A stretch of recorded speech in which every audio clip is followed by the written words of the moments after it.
Hello and welcome to episode 3 of Girl Talk. My name is Kirsten Blaylock and we have such an exciting show for you today. It's Eagles week here on Girl Talk and we have the two biggest Eagle fans I know for segment 1. Then things are going to get a little competitive with our women's sports trivia. And finally in segment 3, Lexi's going to give you the top 5 things that happened this past week in sports. So don't go anywhere because Girl Talk starts now.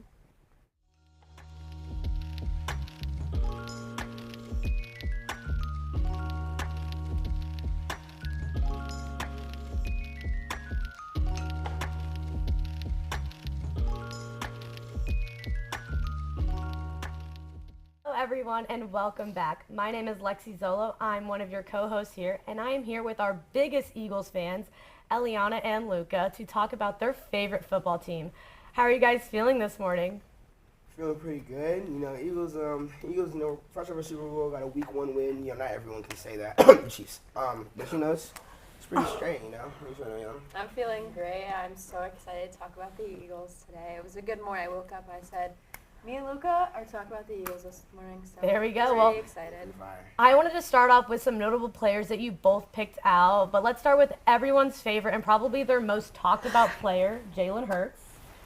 He's their quarterback. He's one of the, last year in the Super Bowl, he had one of the best performances I've ever seen from a team that ended up losing the Super Bowl. But I do think that he had a chance of winning MVP if he didn't get hurt. What do you guys think about him? Yeah, Jalen Hurts is that guy. There's a reason why there's a number 1 on the back of his jersey. So true! AJ Brown has You're 2 of them, so but it's real okay. for that. But go ahead. He's that guy. He's got AJ Brown. He's got Devonta Smith. He has so many options, and he utilizes those options. He led the league in rushing touchdowns last year. It's pretty crazy. He has gotten 3,700 yards, 22 touchdowns in the past season. I think he's going to continue that. We saw a lot of action from him last week when he went 22 of 33 for 170 yards. And not every quarterback can say that about their last game. Yeah, That's very true. Actually, Trevor Lawrence can't say that about his last game. Justin Herbert can't say that about his last game. In case you guys didn't know, 15 rushing touchdowns is a single season NFL record. But Jalen Hurts has continuously proven himself among the doubt years and years. At Oklahoma, first 2 years in Philadelphia, they doubted him, and now he's a franchise quarterback. He was third in MVP voting last year, and that's not a coincidence. He led his team to a Super Bowl against one of the best teams we've seen in the modern era of football in the last 5 years, at least all of our lifetime. Chiefs are up there, so. And that was such a good Super Bowl. Yeah. It was. It was so exciting. We are going to get there, too. We're going to get to talk about it because I know you're a little heartbroken over the loss, Luka. It is what it is, man. But it's okay. Big girls don't cry. It's okay. I feel like I'm so obsessed with Jalen Hurts. He's my favorite NFL quarterback, but also he's the 4th highest paid player in the NFL. So, he better be the best. If you're making that much money, you better be good. For good reason. I'm just saying. He probably deserves it. I can't believe the amount of money some of these players make. I was like, dang, I wish I knew how to play football because Literally. what? I'm like $255 million. But that's Can't comprehend a number like that. No, I talk about this all the time. Yeah, you see it, but you don't really put into perspective how much money that is. What Just you can $1 do with million it. is a lot to me. I'd be like, what? If you were in the NFL, your parents wouldn't have to work, and you could give them an eighth of what you make, And they still would be chilling. filthy rich. It wouldn't even make a dent in your salary. No. And imagine if you had 2 sons in the NFL, like Jason Kelsey's mom. That's pretty crazy. That's a great I know, right, lead-in because Our next player. Jason Kelsey. That's crazy. Go ahead, let's take it away. He is our center, and he leads the offensive line. His job is to pass block and run block, and they always pull him to the outside because he is able to make those runs like that. He's just so good, so they'll utilize him in that way. And what do you guys think? I think he's going to be a Hall of Famer. Yeah, and I'm not gonna lie. Most people who whether you like the Eagles or not, most people who know about football and because if you actually watch the game, you know who Jason Kelsey is. Exactly. He's one of the most notable centers in the league. He's a really great guy, funny guy. He's got his podcast with his brother, which is super cool. I love that podcast. Content. Yeah, a lot of likable content. And he's a really nice guy. He doesn't really talk crazy or anything.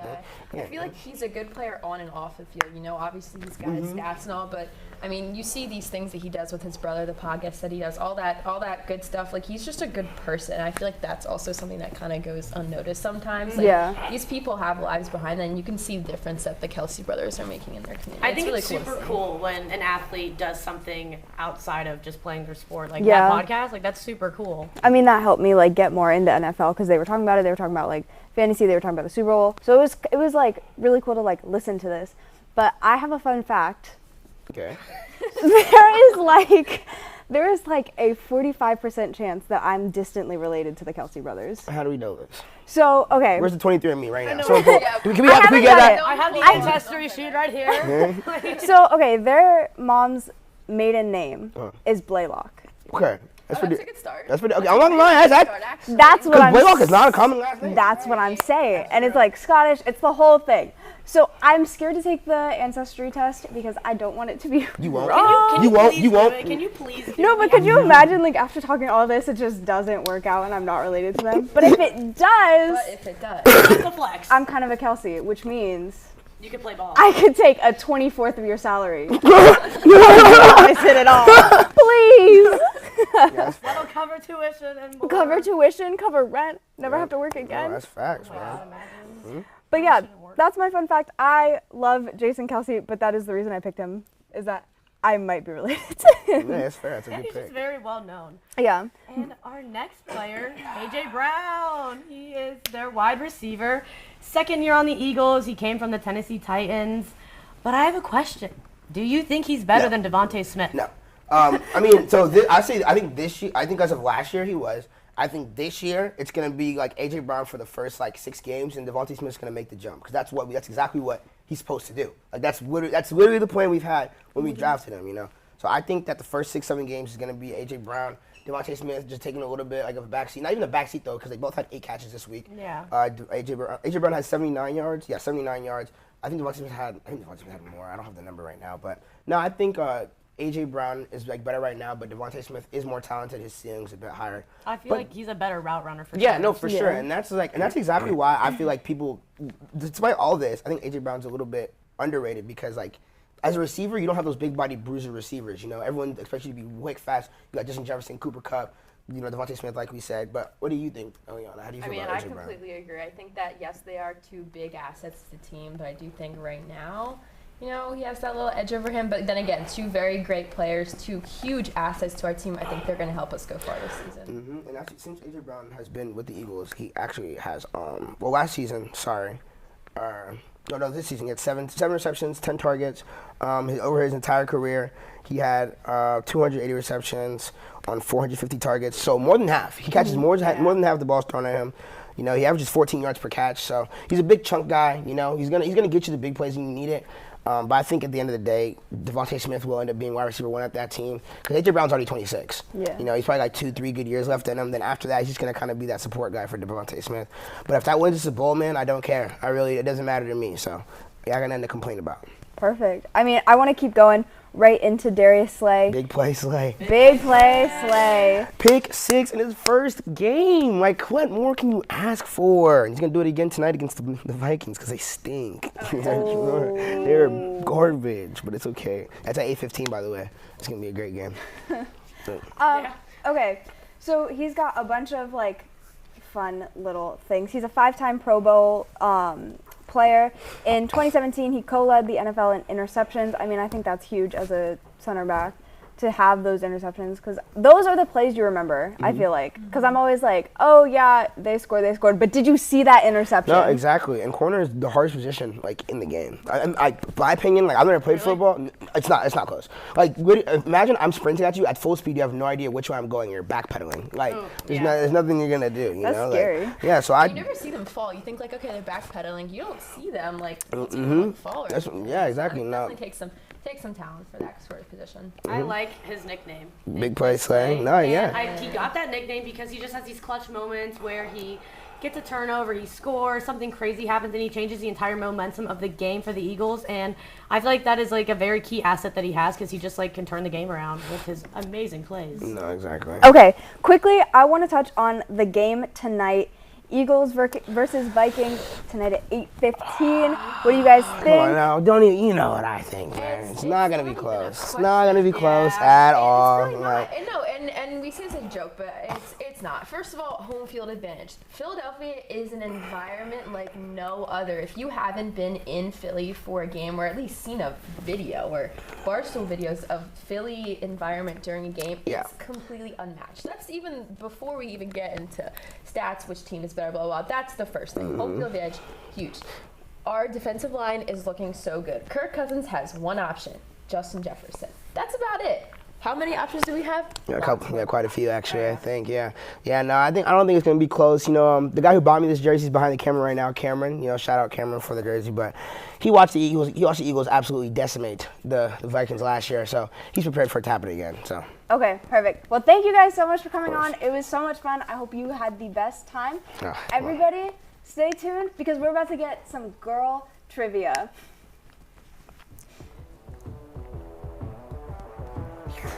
That was good. So nice. awkward. Told you, man. Yeah.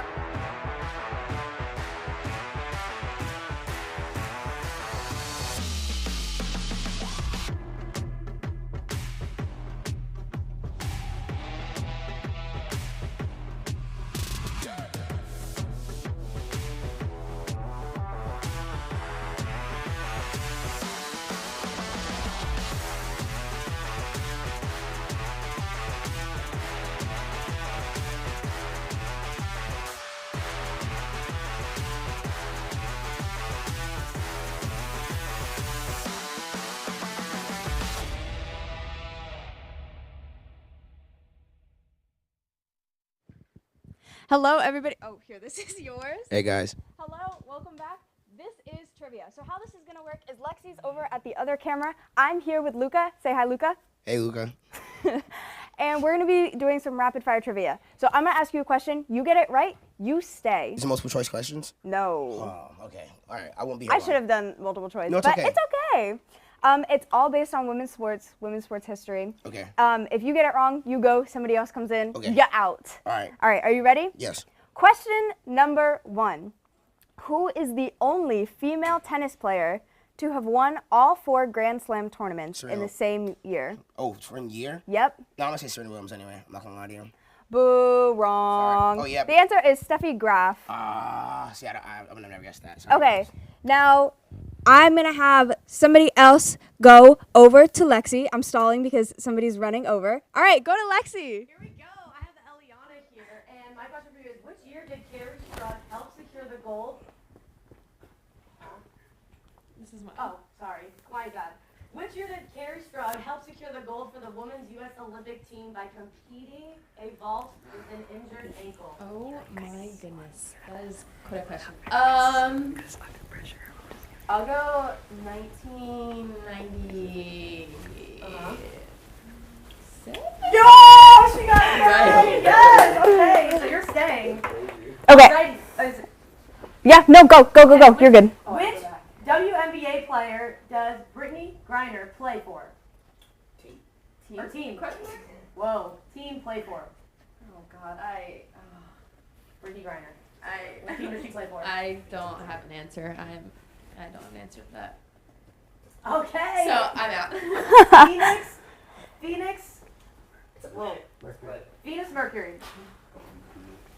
All right, back to me. I'm here with Emily. Say hi. Hello. All right, so I'm giving you question number 4. Who is known as the mother of women's swimming in America?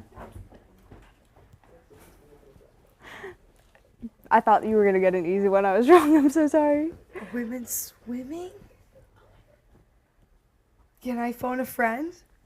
Yeah, actually, yeah. Anybody? What's the question? Anybody know Who's known as the mother of women's swimming in America? I mean, if you said men's swimming, I would know that. I literally have no idea. You know, I'll take that as an answer if you want to say Katie Ledecky. Okay, that's what I'm going with. My phone a Perfect. friend. Emily's staying, and we're going back. Yes, thank you, Luka. Okay, so which year were women first allowed to participate in the modern Olympic Games? Okay, that. Man, I want to say say sometime in the 1800s, but I don't know. I'm going to go with 1900. And Patrick is staying. Oh! He kind of ate with that one. Okay, we're back with Emily.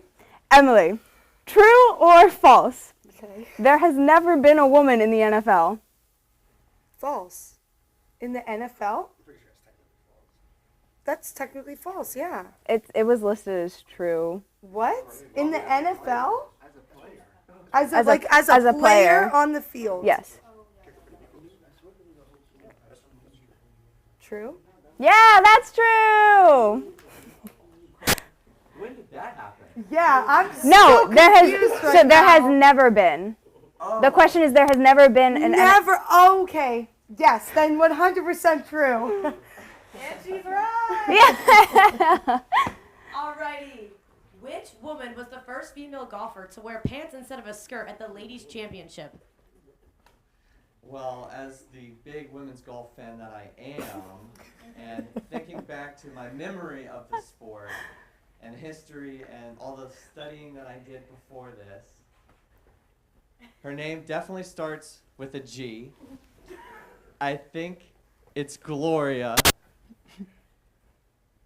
Gloria Monapo or something like that. He's right. You are right. There's no way. Oh, this is unbelievable. Oh my God, you're so good at this. I just love women's sports so much. I'm actually so shocked you got that right, Patrick. That was awesome. That's really impressive. All right, we're back with Emily. Emily, number 9, I think. Which woman won for the gold for the women's snowboarding halfpipe event at 17 years old in the 2018 Winter Olympics? Oh my gosh. I know this. I know this. You got it. Oh my gosh. Is it with the S? No. Oh, dang it. Wait. I know this. It's with a K. Her last name is with a K, yes. Oh my gosh. I know this. It's on the tip of my tongue. Ooh. Do the Jeopardy music. Katie? Last name? Mm-mm. Okay. Then just. It's Chloe Kim. Oh my gosh. Thank you for playing, Emily. You were a great sport. Dang it. All right, we're going back to Lexi and Patrick, who's still killing it. Alrighty. Which female tennis player won the Battle of the Sexes? And here's a hint. We talked about her. I actually know this one. We've Actually, Billie Jean King. You've known all of them. Yeah, I have known all of them. And you are This one. and you are right.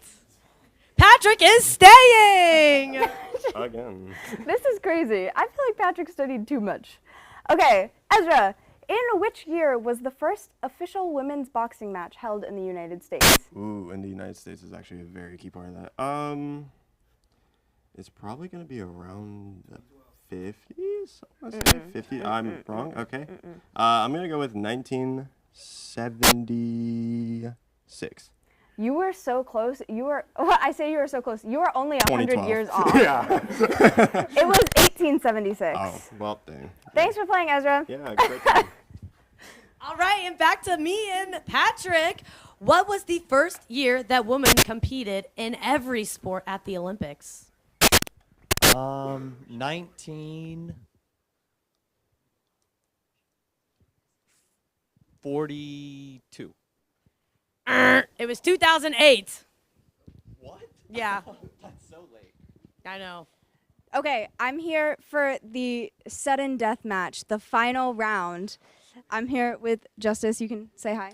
How's it going, everybody? Okay. So I'm going to give you the question. Who was voted as the greatest female athlete of the 20th century by Sports Illustrated in the year 2000?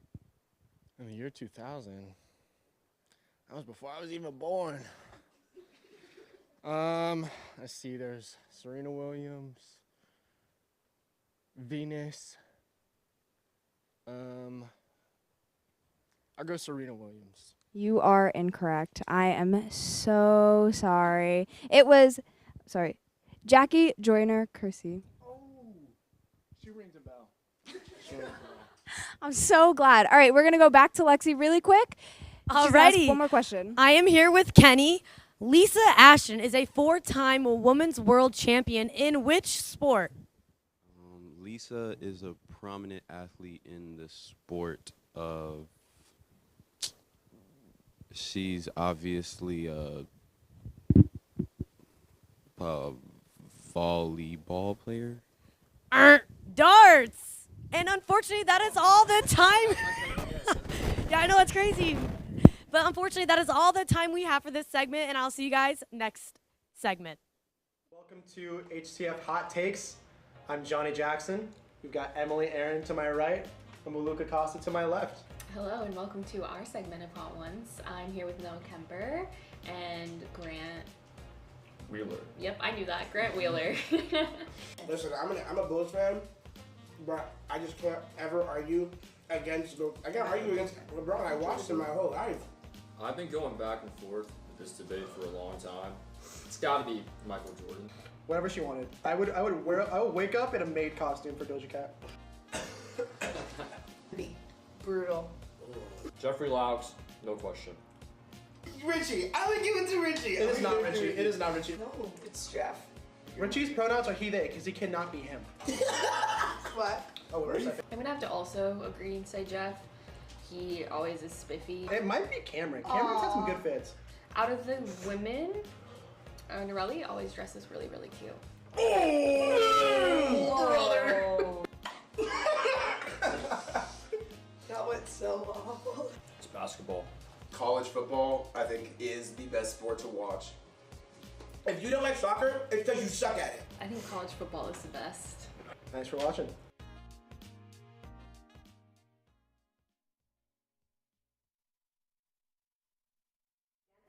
And if you're still here, well, consider yourself lucky, because I'm coming at you with the top 5 moments in sports that happened this past week. Coming in at number 1, Colorado University shocks the world of college football with their win against Nebraska.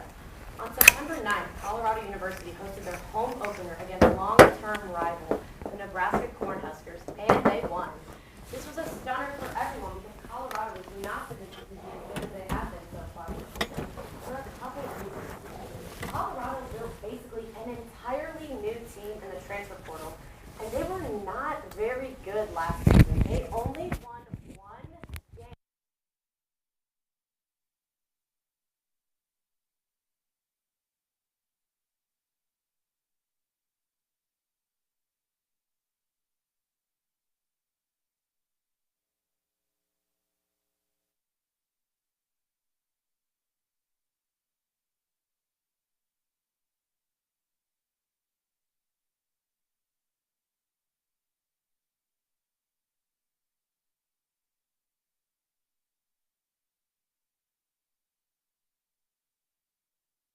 Forward-thinking, Coach Prime said. He earned that nickname thanks to his athletic career since he played in the NFL for 14 seasons and the MLB for 9 seasons. He is the only athlete to ever play in the Super Bowl and a World Series. His son, Shadar Sanders, is the starting quarterback who followed his dad from Jackson State to Colorado, alongside with 9 other players, including Travis Hunter, the 2nd overall recruit in the 2022 class. Hunter plays offense and defense, which is super unusual, but this shows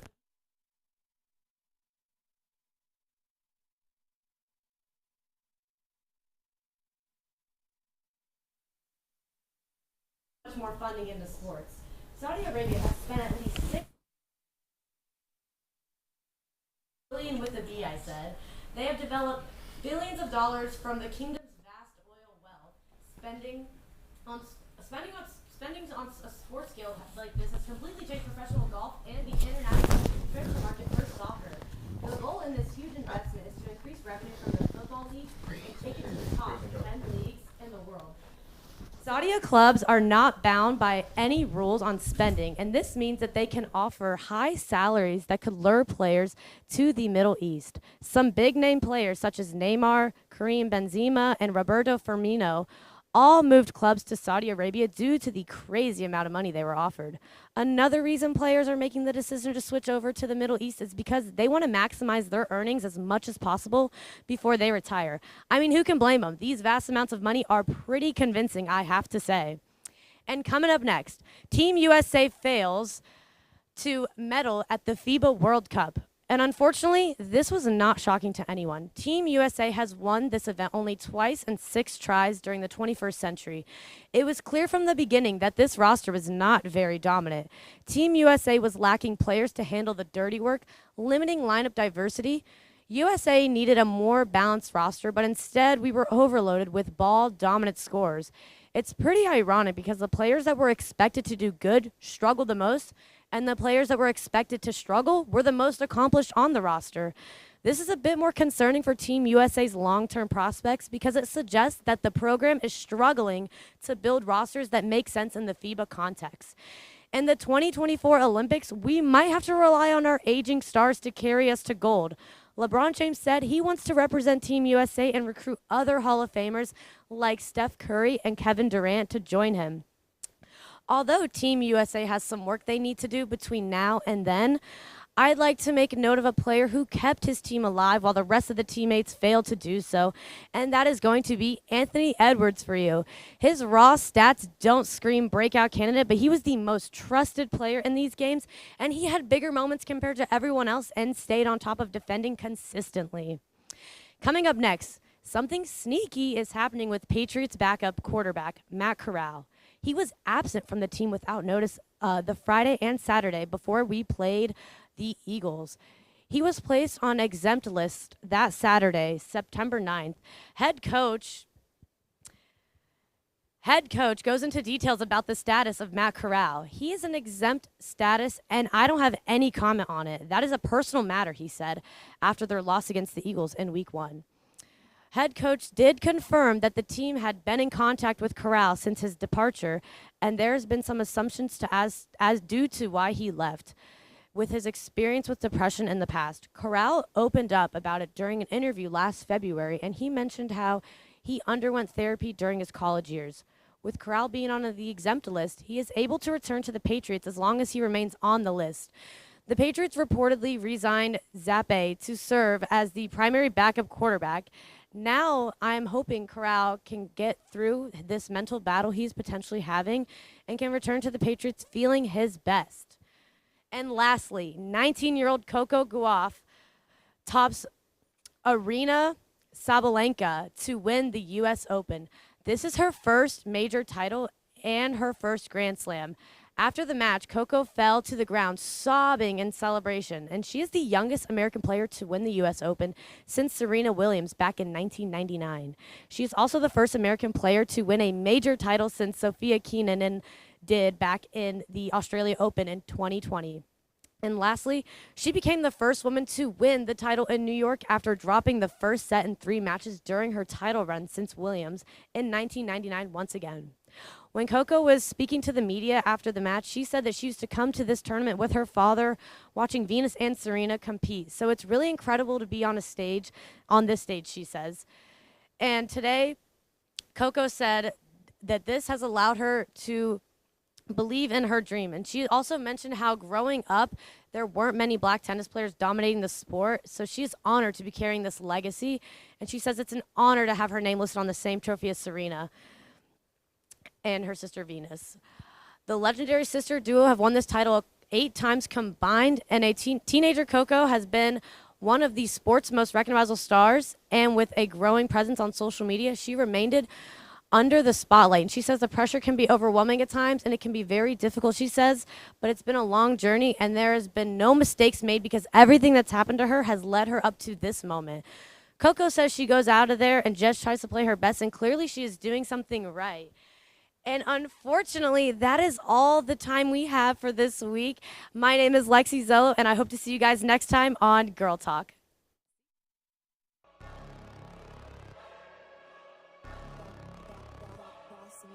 Things gon' change when I really hit the field. Undefeated chance, man, you know what's the deal. Tryna find a kid, I'm in the field doing drills. Boy, you just a sucker, you ain't never keep it real. 3 rings in my hand, I'm a warrior to the max. When I hang it up, they gon' have to give me plaques. Step up in the building and I only bring the facts. When I make a highlight, they gon' replay, run it back. Okay, always locked in, now I don't got time to lax. Saying he the best, he could take a lap.